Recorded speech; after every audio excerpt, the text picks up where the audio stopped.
ABCD કેટલાને આવડી ગઈ છે? પાક્કી આવડી ગઈ? ઓકે, બધાને આવડી ગઈ છે. ચાલો હું અહીંયાથી એક આલ્ફાબેટ બોલું, તમારે એનું બોલવાનું. આપણે કલમનો ક બોલીએ ને એવી રીતે હું એમ બોલું. A ફોર વેરી ગુડ, આવડી ગયો હો ભાઈ. D ફોર વાહ. P for parrot. પેરોટ એટલે શું થાય કોઈ કહેશે? લે હા હા હા, બહુ હોશિયાર હો ભાઈ. ચાલો Y ફોર યાક.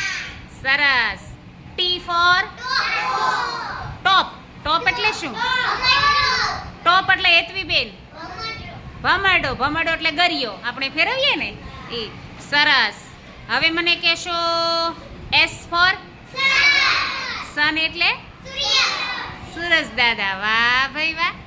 પછી E ફોર એલિફન્ટ એટલે